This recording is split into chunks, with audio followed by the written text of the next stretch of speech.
Hi everybody, this is Kevin and welcome back to another video. And today I would like to share my thoughts on Ys VIII, Lacrimosa of Dana, which I finally played this game. It's the Ys game I've been really looking forward to. Of course, I've been playing through the series for the past 6 months or so, going in release order. And this game always gets brought up. It's a lot of people's favorite Ys game. Some people even say it's the best action RPG of all time. So I had to sort of temper my expectations because this has happened a lot where people overhype things. And you just gotta lower your expectations a little bit because you don't want to play the game and think, what were you guys talking about? However, after finally beating Ys VIII Lacrimosa of Dana, I get it. When people say it's their favorite Ys game of all time, I get it. When people say it's the best action RPG of all time, I get it. What a phenomenal entry.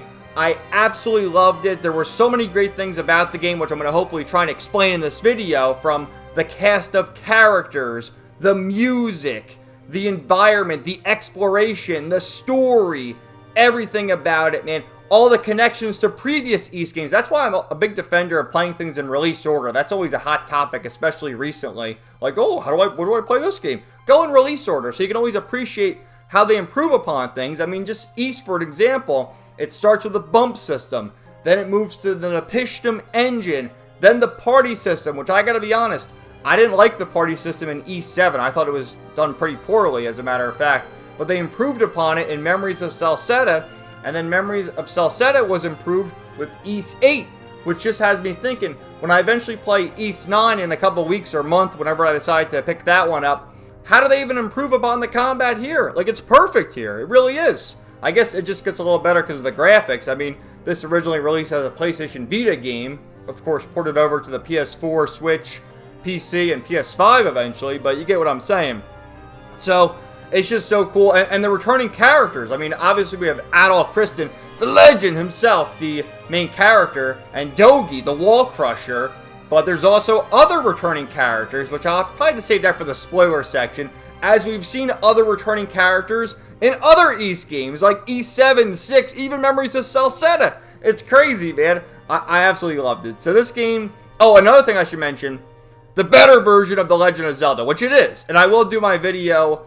Once I finish 9 and 10, I'm going to have to do the comprehensive video, why Ys is the better version of Zelda. And the only reason why people say Zelda's better, or maybe they just don't know, is because they have the nostalgia for Zelda. They grew up playing it, whatever. But the whole gameplay loop and the mechanics in Ys, it's better than Zelda. It just is. Adol Kristen is a better silent protagonist than the Link. It's just it's a dark fact.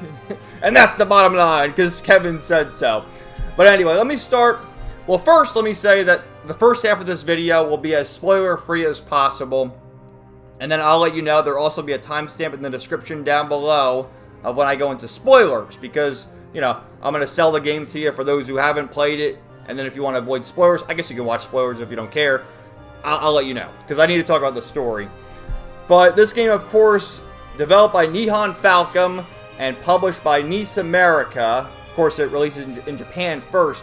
But it actually released in Japan on the PlayStation Vita in 2016 to start. And then the following year in 2017 released on the PS4, which is when it released worldwide in 2017 on both the PlayStation Vita and PS4 for the US and Europe and everywhere else. And then the following year, 2018, got a worldwide release on PC, as well as a worldwide release on Nintendo Switch. And then in 2022...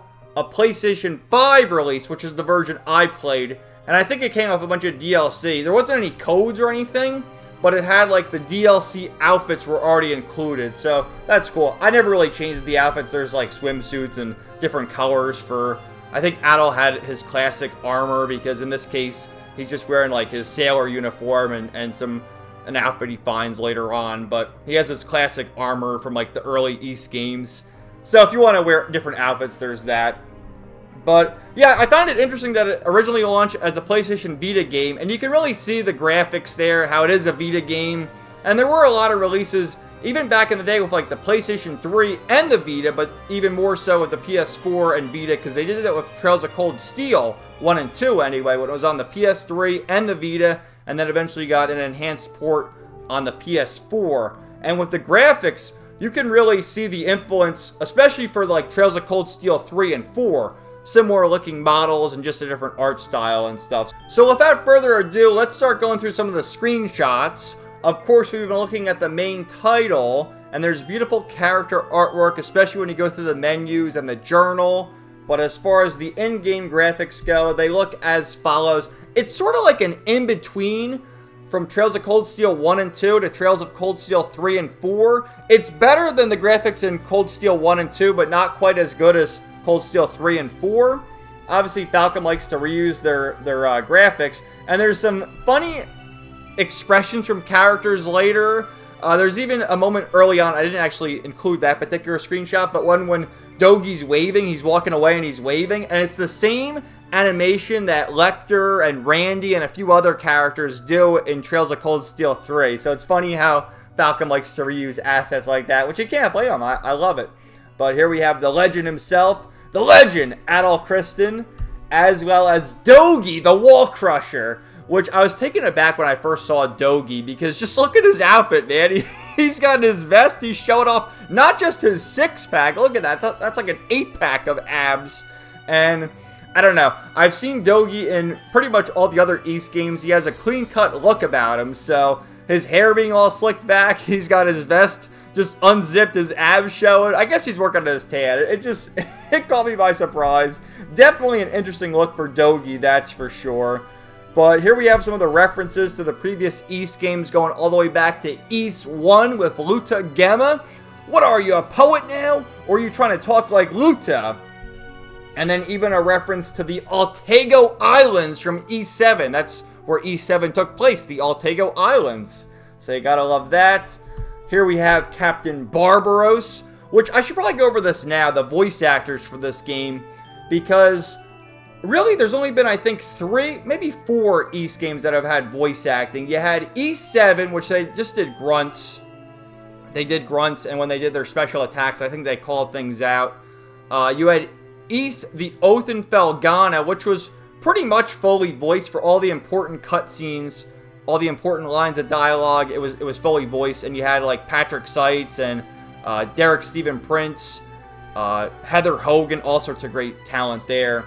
And then Memories of Salsetta, you had 1 or 2 lines of dialogue. It reminded me a lot of Nayuta, how that was dubbed. 1 or 2 lines of dialogue when a new character would enter the scene, and then that would be it. Whereas with this game, it reminded me a lot of the Trails of Cold Steel games, where not every line of dialogue is voiced, but the really important cutscenes are voiced, and even the minor cutscenes have some voice acting, or the characters will just say, like, Adol, things like that. So, go through it real quick. We have Bryce Papenbrook as Adol Kristen, Brianna Knickerbocker as Donna, Kira Buckland as Laxia, Paul St. Peter as Sahad, Sean Chiplock as Hummel, Jackie Lastra as Rakota, Mark DeRison as Barbaros, Patrick Seitz as Dogi. So those are all the main characters. I'm not going to go through every minor character, but just some names of the voice actors for the minor characters. We have Brian Beacock, Shirami Lay, KG Tang, Kirk Thornton, Erica Harlacker, and a few others. So lots of great talent. It's really cool to see Patrick Seitz reprise his role year after year as Dogi. Of course, just reprise his role with East 10, and Bryce Papenbrook. Although when the Othenfelgana originally released, there wasn't any voice acting for Adol. I understand Bryce Papenbrook is actually going to come back to redub it, do the grunts and whatnot, and the special attacks for East Memoir, the Othenfelgana. But, you know, some household names there, like, especially from Nice America, like Sean Chiplock. I would imagine this game was dubbed right around the Cold Steel games were being dubbed, because he's the voice of Reen, so that's cool. And Kira Buckland. But someone like Mark DeRison, which I don't even know if many of you guys know who that is, but he's probably most famous for his role as Guts in the Berserk anime, the original from the 90s, as well as a number of 4Kids roles, particularly minor characters in Pokemon early on. Akihiko Kayaba from Sword Art Online, among many other roles. Oh, and how could I forget Tokyo Mitosaka from VIII. So it was awesome to see Mark DeRison in this game. Of all games, Ys 8, which I understand he's retired, or at least semi-retired from voice acting, which is kind of a shame, because he has a great voice, especially here as Captain Barbaros. And then Paul St. Peter as Sahad. I mean, Paul St. Peter, probably most famous as Xemnas from the Kingdom Hearts games. We shall go together. And Diaboromon from Digimon. Don't interfere. He has that really distinct, deep voice. So, excellent talent with this game. They all did a phenomenal job. I love English dubs in these games, and say what you will, I think they did a fantastic job. So I just wanted to go over them. There's some of the anime cutscenes where they do at least the anime opening, and then probably the midway point, and especially near the end, during the credits, they did it as well. They have some anime cutscenes where we have Donna and Adol, and then Adol and Dogi back-to-back defending Castaway Village. But what happens is they're on the ship making their way to the next destination, and this giant sea monster appears and destroys the ship. So they drift to the Isle of Seiren, and they have to make a camp in Castaway Village while finding all the castaways. And what I really liked about that too is there's no towns in Ys 8, Lacrimosa, Donna. There's just Castaway Village, but as you find a new villager, they'll do something else, where someone will open the tailor shop where they can make, new accessories and armor for you. The blacksmith to enhance your weapons. The trade outpost. There's no currency in this game, but you can trade, let's say, the small monster bones for large monster bones and use them for crafting. The doctor or the pharmacist to make medicine, healing potions, and all sorts of cool stuff there. I loved Castaway Village, how despite not having any towns or any money in this game, there's still some sort of progression where you farm materials from monsters or even from the harvest points, and you can use them to enhance your equipment and get better abilities. So I love that. Adol, he wakes up, he doesn't have amnesia here like Memories of Celceta, but he wakes up shipwrecked and he's like, what do I do? And at this moment, man, you go through the prologue and you wake up here on the beach, and then once the music starts playing, the song Sunshine Coastline. What an epic overworld theme for the first part of the game. So good as you're barreling through fighting monsters. It's fucking Kino. Like the guitar, everything. And with Ys, people always talk, obviously the Falcon music is amazing in every game. Not just Ys, not just Trails, not just Nayuta, every game. But Ys, everyone says it's the rockin' music. And yes, Sunshine Coastline, definitely a rockin' tune there. But there's a lot of great, peaceful, calming, relaxing music as well, which I'm sure I'll have in the background of this video. So the first character we run into, the first party member, we run into the tsundere herself, Laxia von Roswell. And, I mean, I don't blame her. Okay, she got shipwrecked. She's changing her outfit. She drifted there. How did she even find a dry outfit? But I get the idea. She shipwrecked. Her outfit's all wet. She's changing it into a dry outfit. Again, I don't know how that's possible. But here she is. She assumes no one's here. It's a deserted island. She's in her towel. Who's there? Oh, no! Baka! And the towel falls off. And Adol sees her, Laxia's, if you will.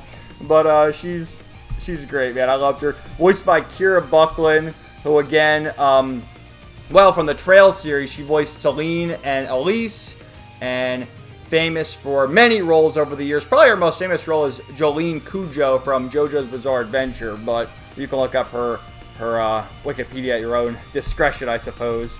But she joins, and then similar to E7 and Memories of Celceta, there's 3 different types of attacking. There's Slash, Pierce, and Strike. Of course, Adol is Slash, Laxia is Pierce, and then a character like Sahad becomes Strike. And you use them for different types of enemies. That makes it more worthwhile to switch between the characters. With E7, I can't quite remember. I think there was 9 playable characters, but they fixed that in Memories of Celceta with 6 playable characters. Continue with Ys 8 with 6 playable characters. That's the perfect number. It's not too few, it's not too many, and I was very comfortable switching between the different characters. I love that. We eventually make our way to Castaway Village, which is a secluded area because, of course, the monsters are very powerful. They can't take them on all by themselves, so they gotta set up a base of operations. And eventually we meet Sahad, who's facing off against a primordial, which is a giant dinosaur. And we save him, and he joins us, gives us a nice hug. I don't know who you kids are, but I love you anyway. And we love Sahad, too. What a great character. I love the dynamic of all the main party members, just the way they interact with each other. So much fun. Sahad, he's a fisherman who has a wife and kid back home. He definitely has to make it off Castaway Village, off the Isle of Seiren, and make it home. And we definitely accomplished that by the end of the game. So there's Sahad Nautilus. And there's these instances in the game where as time progresses, you know, usually the story progresses. They go to a camp, they talk around the fire, and then they go to bed. But when they go to bed, Adol starts dreaming. And in his dreams, he sees the blue-haired maiden, Donna, with the foreshadowing to come.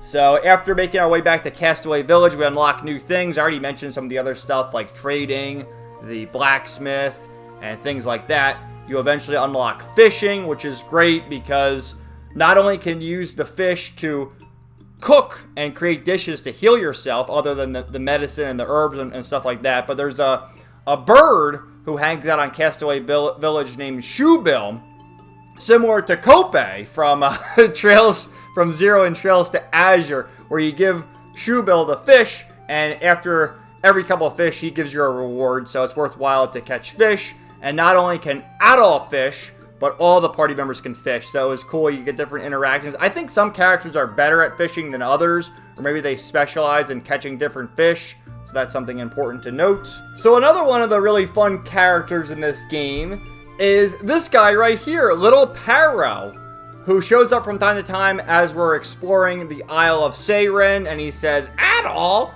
gotta come back to Castaway Village, incoming raid, come help. And that happens from time to time where, you know, as you find more castaways, monsters will attack the village. You got to go back and defend it. And also while you explore the island, you'll run into these obstacles where, say there's a boulder blocking the path. You need, let's say, 10 castaways to move the boulder. And at that point in the game, you know, you only have 9 castaways. So you got to find more castaways and help them clear the path. And that's where you'll get a new item or a new branching path or a secret dungeon where there's a bunch of harvesting spots and really cool stuff like that. Reminded me a lot of Memories of Celceta, as well as, again, Zelda. Ys, the better version of Zelda, because in Zelda, you know, you go to the new dungeon, you get the new item, and then after that, you go back to the overworld, you find the heart piece, you do mini games, side quests, etc., etc. I just personally think it's handled better in Ys. But again, stay tuned for that video, whatever I decide to make it. I got 2 more Ys games to go, and I promise you I will make that video. So, another cameo. We have our favorite furry friend, Mishy. Someone tell Tio Tot, but there he is. Mishy's hungry. So as I said before, there was Shoebill, who you can feed the fish, and he'll give you items. There's also Mishy, where if you cook him food, I think you can find like 12 different recipes, and the different things obviously will heal the characters, but they'll give you different stat buffs for a certain amount of time. Kind of like the Tales of games, where you'll get more experience for a set amount of time. You'll increase your attack and defense, HP regeneration, you name it. So you give Mishy some food.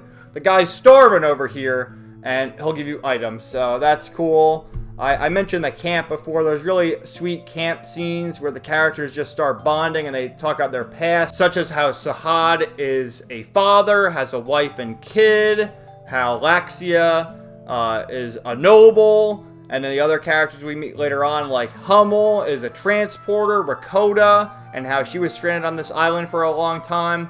And Adol, he still doesn't speak, although every now and then you'll get a choice where you can pick 1 or 2 different things, and then Adol will talk. And he'll just kind of go, yeah. He just says that. So next up, let's see. Oh, I have the shipping scene with Adol and Laxia. And I just love their expressions where Laxia is blushing. And I suppose I couldn't think of anything else to do at this hour, so... And Adol's just staring straight ahead. No emotion in his face, just thinking, I have all these other waifus throwing themselves on me. Get in line, Laxia. So, just some cute stuff there. Here's some of the other characters. There's Hummel, the transporter, which I forgot to mention this early on, but when you're on the Lombardia, the ship at the start of the game, you can talk to all these characters, and they're all there. And, you know, it shows like Hummel, Sahad, Laxia, even the other NPCs who make their way to Castaway Village. And you get an idea for who they are even as early as the prologue of the game. But there's Hummel. He actually joins the party, leaves, and then rejoins a couple times, which, you know, because he's like the emo boy with his top hat and I'm a transporter, contraband, you name it. Eventually, we also meet this little girl named Rakota, which, what a cute little girl. She was actually stranded on the island at a young age and was rescued by a man named Thanatos, who came here. He also got shipwrecked. He was exploring, got shipwrecked, and took it upon himself to raise the little girl because she was all by herself. And I like how, just her outfit and how she has, you know, the necklace, and you see her weapon later on.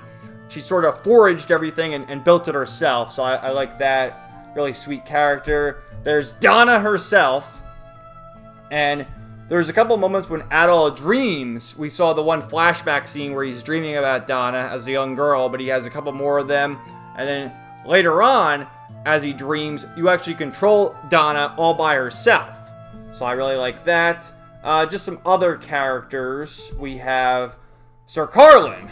And Sir Carlin is like this prima donna. I think Sahad calls him, oh, that stuffed shirt Carlin, you know, this old guy. And all throughout the game, he's getting pissed off that he's on Castaway Village. He wants to leave. He wants to go home. And, oh, what am I doing? A few rabble. So eventually, he gets on a boat, or a little raft that Dogi and the others built. And he's like, I'm leaving. And I think this is the part where I need to issue my spoiler warning, because I've covered all the characters. The rest is major spoilers. And I got a lot more stuff to talk about. So, yeah, I can't recommend this game enough. I absolutely loved it. So good. I had such a great time playing this game. I can't recommend it enough. Although I'll still say, you gotta play the Ys games in release order just so you can appreciate how things improve over time, going from the bump system to the Napishtim engine to the party system and so on and so forth. And not only that, not only the gameplay mechanics, but seeing certain characters being name dropped and talking about past adventures. Like, another thing I left out with my screenshot slideshow there is the sword Adol uses to fight the first boss before he gets shipwrecked is actually the sword from Ys 5. Little things like that, which I never even played Ys 5. I had to look it up, but, you know, you get the idea. And I say this for not just the Ys games, but, you know, if someone wants to get into Final Fantasy, I'll say start with Final Fantasy 1. Go in release order. That's the only way to do it. But anyway, spoiler warning. So, it turns out that the good doctor, Dr. Kiergaard, the one who was making us all these healing potions, nursing our injuries, and whatnot, turns out to be one of the villains known as the Nameless Ripper. And this line in particular, man, let me just read it. Had we not washed ashore, had I not made myself a threat, that beauty would have died in the womb. It's like, what the fuck was this guy's problem? He's fucked up. And we have this other guy, Euron, who is part of the Roman Empire. He's like an undercover agent hunting the Nameless Ripper. Of course, Kiergaard's not going around telling people he's the Nameless Ripper. He's just Kiergaard. And his lines here was, this guy's voiced by KG Tang. They just go so hard with the voice acting. He's like, don't listen to this lunatic. He's a serial killer. Where's that nameless son of a bitch? It's just so funny the way he says it. He's like, where's the nameless son of a bitch? And would you believe it? You know, the good Dr. Kiergaard, what do you think this guy's last name is? Well, it's the Nameless Ripper, Kiergaard Weissman. Like, what the fuck, Falcom? Falcom, let me copy my homework so I can use that later. Yes, I was really shocked by this when I first saw it in the game. I'm like, you gotta be kidding me, Falcom. Weissman, and it's spelled exactly the same. Or did Weissman and the Trails in the Sky games have two N's at the end? I don't quite remember, but yeah, copy in their homework as usual. And what happens is the nameless son of a bitch ends up delivering a fatal wound to Captain Barbaros, and he dies. And I want to say this is either the end of chapter 2? It was relatively early in the game. There's the prologue, 6 chapters, and the epilogue. So it was relatively early in the game, and they killed a major character in Captain Barbaros. I gotta give them credit, man. A lot of times, you know, they'll do fake out deaths, or it won't really be that meaningful. It's, you know, it's whatever. This is Captain Barbaros we're talking. They killed him, and I was really, you know, moved by this. I'm like, wow, they actually had the balls to kill Captain Barbaros, and he's like, you know, Adol, I leave this in your hands. You got to do it, brother. So we do it. We lay him to rest. We have a funeral, and everyone's there paying their respects. And at this time, that's when the chapter ended, and we make our way back to Donna's time period in Eternia, and we meet two other characters. Olga, look at her Olgas, man, god damn, and Sarai. So there you go, some of the beautiful ladies there. And Adol wakes up from his dream, and with that, Euron ends up becoming he tries to be at least, the replacement for Captain Barbaros. And with Captain Barbaros, he was sort of taking charge there. Him and Dogi, which, you know, as new castaways joined, he would direct them what to do. And as you explore the Isle of Seiren, you show him the map, and he'll give you an item after, you know, it has a percentage. So after 10%, he gives you an item. After 20%, he gives you an item, so on and so forth. And that was also a good reason to sort of write Dogi out of becoming a party member. I love that Dogi's a party member in E7. That's probably one of the few things I liked about E7. And Memories of Celceta, it makes sense why he's not in the party, obviously, if you played that game. And here, I can respect it. I was like, man, it'd be cool if Dogi was in the party, but it makes sense. So he's staying behind, helping Captain Barbaros, and then Euron. So then we make our way. We've explored all we can explore on the island so far. We gotta go up this mountain, and we eventually find this cabin where we run into the little girl, Rakota. And she serves some tea to Laxia, and we learn her whole story about how she washed up on the island years ago and ran into a man named Thanatos. He's gone searching north, and Rakota says he hasn't returned in months, so we agree to go with her and look for Thanatos. And this is another moment, I talked about this early in the video here, about how they use similar expressions of the characters and animations. I mentioned Dogi, how he did this wave, and it reminded me a lot of how Randy and Lecter waved in Trails of Cold Steel 3. Well, this pose right here from Rakota reminded me so much of Milia from Trails of Cold Steel.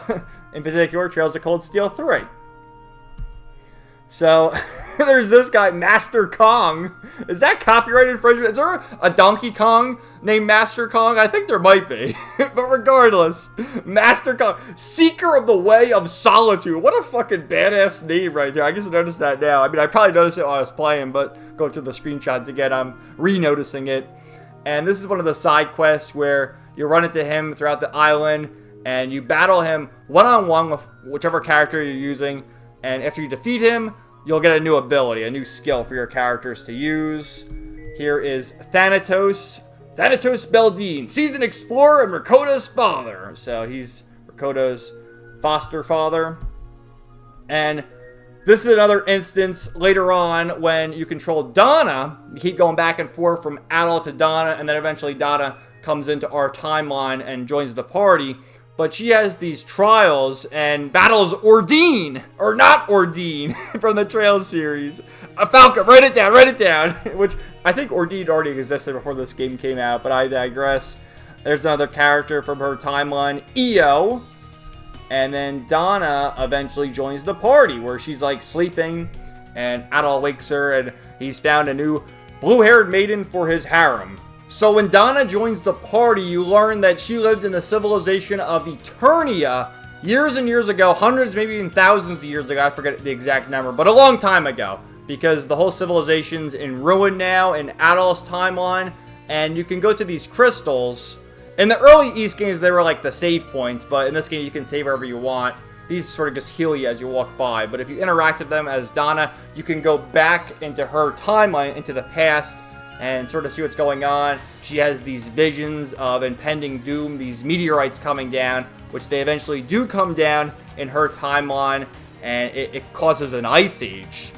So going back to Donna's timeline, you know, you only control her, whereas in Adolf's timeline, you have the 6 party members, and they have Slash, Pierce, and Strike. She has the Slash ability similar to Adolf. But as you find more spirits in her timeline, you get new abilities. And with this spirit, she gets the power of Gratica, which is Strike, the same ability as Sahad and Rakota. Which Sahad, he's really powerful but slow, which is kind of funny because Rakota has the same ability, Strike. She's really powerful but fast, except she has low HP and low defense, so she's sort of like a glass cannon. With Donna, she plays more similar to Sahad, when she uses the Gratica form at least. And then later on gets Luminous, which is fast and similar playstyle of Pierce to Laxia and Hummel. So I love the designs too. Donna, what a beautiful character she is too. I mean, with the blue hair, the green hair, and my favorite, the blonde hair. Or is it orange? I think it's blonde, but it kind of looks orange with that tone. So it wouldn't be a JRPG without a ghost ship. Eventually we go to the ghost ship and run into I were once the man known as Captain Reed, and we run into old Captain Reed here, and he's also, you know, it's funny how all the adventurers bond with Adol. We had Thanatos saying he's the adventure explorer, and then we have Captain Reed like, aye, a fine group you got here, Adol the Red. So, there's my pirate voice. One of the side quests, you run into Allison and Ed, who, of course, were castaways. They were on the Lombardia. They shipwrecked. You find Allison first, and Ed is one of the later characters to rejoin. But Allison the whole time is like, oh, where's Ed? Where's my love of my life? And eventually, she starts, which she never had any kind of bump on her at all. She had no belly. But eventually becomes unwell, and they're like, what's wrong with her? Oh, she's pregnant. Like, shit, doesn't it take 9 months to get a baby and to give birth? But, you know, eventually gives birth to a baby, and you get the ability to name the baby, and you can choose either Hope or Luke. And I thought Hope was a better name, so we went with Hope. There's a scene right here where our heroes go up against the Okeanos, the giant monster which attacked the ship at the start of the game. We've gotten much stronger, so we can now take it on, and as we're attacking it, Primordials are attacking Castaway Village, to which Dogi steps up to the plate. You primordial punks are about to get an ass beaten from Dogi the Wall Crusher. Such an epic line right there, where Dogi is crushing walls and taking names. You gotta love it.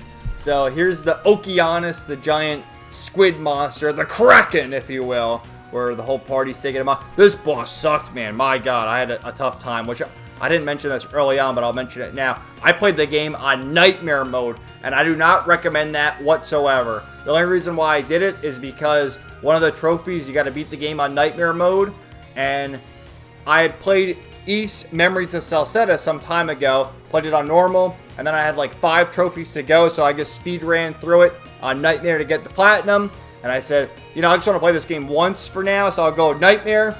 Not a good idea. Better to do normal and then play it again another time on Nightmare, I suppose. But, oh, we run into this guy, Butler Franz, which there's Butler Franz, and then the Sister Nia, which doesn't Butler Franz look suspiciously like Butler Celestine from the Trail series, and then Sister Nia looks like Sister Rosine. She has blonde hair. So it's just hilarious, man. And then he's always cracking jokes like, oh, I must say, the two of you are an ideal image of devoted husband and wife. And then Soon over there is like, Baka, don't say that. I would never get married to Adol, as my face gets as red as Adol's hair. But I digress. So, Sir Carlin, yeah, he went off on the raft early on. He's like, I've had enough of you riffraff. He left. We thought he died. You know, Captain Barbaros died. That was heartbreaking, but Sir Carlin, it's like, whatever, go out to sea. But we eventually find him on Solitude Island. I don't know how he survived, but he survived, he's there, and he rejoins the fray. And I actually kind of like Sir Carlin. He can't help it. He's just the stuffed shirt Carlin, as Sahad said. So I enjoyed his character arc. And then a returning character from Ys Memories of Celceta, we have Griselda. Look at her, man, the Governor General from Celceta.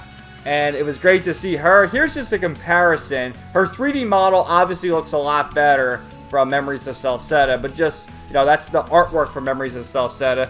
They're kind of hiding the cleavage a little. I noticed that. What's going on there? Why are you hiding the cleavage on me? But looks like her hair is longer, so I guess some time has passed.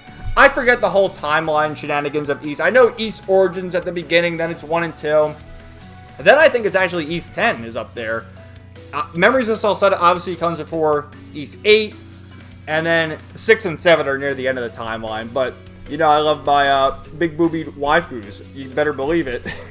So in classic Falcon fashion, one of the villains turns out to be a masked man. Or is it a masked man? Is it perhaps a masked woman? But anyway, you know, we've seen this time and time again. If you play the Trails games, you gotta love it. Eventually, we meet the cohorts of said masked man, or masked woman, like I said, Aura. And they are the Wardens of Evolution, which this is where we get the plot dump about the Lacrimosa and how, as time passes, the civilization collapses. That's what happened to Eternia. However, Donna was marked as one of the Wardens, just as Aura was before her. And then there's Hydra, Minos, and Nestle. And they're all from different eras. You see different types of people, like the fish person, the bull. I don't even know what the hell that one is on the right, but you get the idea. And so, of course, we're not going to let the world end. We're going to save the world, even if we have to destroy God. So with all the plot dumps out of the way, we eventually make our way over to the Seiren Garden, which immediately made me think of E6, the Arca Nepishtim, and the OG Arios McLean with, I forget what this area was called, but just look at it. Would you just look at it? It's very similar to the Seiren Garden, so I thought that was cool. And after that, forgetting our plot dumps, you have like these little bond events of the characters. You can give them gifts and whatnot, and if you talk to them, do all the side quests. Of course I did all the side quests. I mean, come on, man. I do every side quest. I do everything. And if you max out all the affinity with the characters, you get cute little scenes here, which these are all voice acted, and Adol and Dogi having their bromance. Whatever happens, you know, I got your back all the way. So you got that. You have Laxia, where she's being soon, of course. I mean, come on, Adol. You gotta get that while you can. And after all that, you eventually fight the Wardens of Evolution. Aura turns out to be Sarai from Donna's era, who became a Warden of Evolution. And as we fight her in her boss form, she gets even bigger booba. So, of course. And we got this very necessary pantsu shot. But after all is said and done, you know, Donna hugs Sarai and it's all good. We get ready for the final battle. This is one of the few moments in the game where Adol speaks, and you can select whichever one, and Adol will actually say it. It'll say, "Come what may, we will charge ahead, undaunted, or don't give up. Fight on until the very end." And then we fight the final boss, which turns out to be this creature, the Providence of Evolution, Theus de Androgram. What a stupid name. But anyway, after that, Chapter 6 ends, and you think, that's it, the game's over. But there's actually an epilogue. And in the epilogue, we find that Donna is no longer with us. Adol remembers her, but all the other characters are like, who the hell is Donna? What are you talking about? Is it Donna? Is it Dana? Or Donna? Nobody knows. Nobody knows how to say her first name. Is it Dana or Dana? Nobody knows. It's been going on for 20 years. She's been around a long time. Is it Dana or Dana? And now the fake news will say, Trump didn't know how to pronounce her first name. She doesn't know how to pronounce it. But look, Dana. And we meet the Earth Goddess Maya, who kind of looks like Donna, doesn't she? With the blue hair, and she's like half human, half wood, half tree. But Falcom, write it down. Due to your actions, the previous world no longer exists. I hereby invoke the eternal recurrence plan, the Grandmaster said. And then we fight the true final boss, the source of all, origin of life. And we kill it. And with that, we reunite with Donna one last time. It was become a goddess herself. And this was really a tearful goodbye with Donna. Not only with her and Adol, but all her other friends she met along the way. And it really hurt to say goodbye. This reminded me a lot of the ending of East Origin, which I'm not going to say any more about that. You know, if you haven't played East Origin, go play it or refer back to my review because I talked about it there. But, you know, she says goodbye to Adol. I get to keep the promise.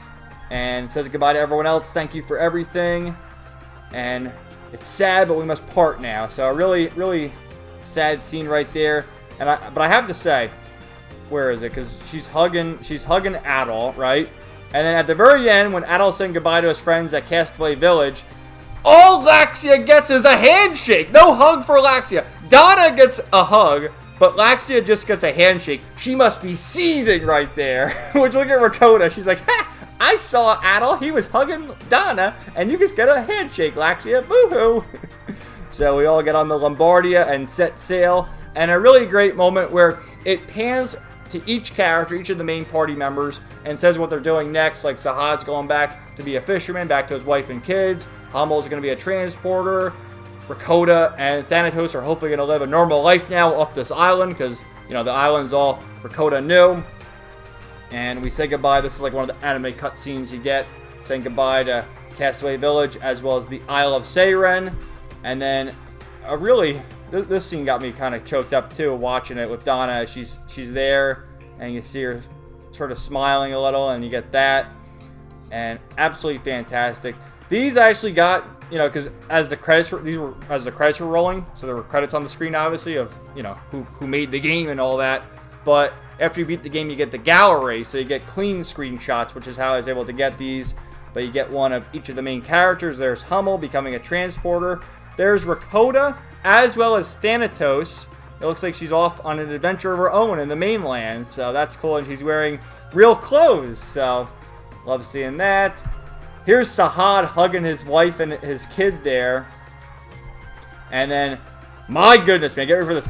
Look at Laxia, like, Adol, you missed an opportunity right there with Laxia. She looks even hotter, I gotta say, man. You know, the in-game graphics were very nice. Again, it's a PlayStation Vita game. I really don't care much about graphics. Like, you know, I can play a PS2 game and still like it. But I gotta say, the character artwork for Laxia, she is fucking sexy, man. And especially this right here, her sexy librarian glasses. I mean, Jesus. And we got Franz there, the butler. Like, I gotta find a new man for you, Laxia. That Adol, he just up and vanished. But here's, like, some of the artwork just for comparison. I don't know, man. I think the glasses make Laxia look even hotter. What do you guys think? But the legend himself, Adol Christin, is off on a new adventure. And it's all written in his journal for us to find and read and discuss if his adventures were even real. At least that's what they said at the end of Memories of Salsetta. And this was a really sweet image of the Maidens of Eternia with Olga, Sarai, and Donna all together. Ys 8, Lacrimosa of Donna, the end. So, a fantastic game. I absolutely loved it. I'll show you this right here. I got the Platinum Trophy after you beat the game. So, I said before, Nightmare is one of the trophies. I recommend playing the game on normal and then go through it again on Nightmare at another time or skip the cutscenes, whatever you gotta do. But I just wanted to play the game once, and I thought I could do it all in one go. I had to grind for, you know, extra hours just to get the extra level I needed to defeat bosses, so I should have done it on normal, but it's too late now. Anyway, after you beat the game, you get the bonus dungeon, and you do that, and get 100%. And then my playtime, 93 hours. I made a comment, too, as I was playing the game on Twitter about how it felt like a Trails game, and it's not to say it's a bad thing, but in the other Ys games, yeah, there's a lot of story, a lot of background information, stuff like that, but at the end of the day, you have the fast-paced action, and the story never seemed to overtake it. Whereas in this case, I feel like the story definitely took center stage, and that's a good thing. But it might not be good for others who have played the earlier Ys games and just want their action and maybe 2 minutes of cutscenes and dialogue, as opposed to 30-minute cutscenes, you know what I'm saying? But overall, guys, I love this game. I can't recommend it enough. I'll still say, start with the, you know, original Ys games, Ys 1 and 2, so you can appreciate the bump system. Go to the Nepishtim games, then go to the party system games. But if you want to pick up Ys 8 and play it right now, you're going to have a blast. At least you should. I had a blast with it. An all-time great action RPG. And I see people's point when they say it's their favorite Ys game. I still lean toward Ys Origin, but after I finish playing Ys 9 and 10, I will do my ranking video of least to most favorite Ys games, similar to how I did the Trails games. You know, I did that after I finished playing Trails into Reverie.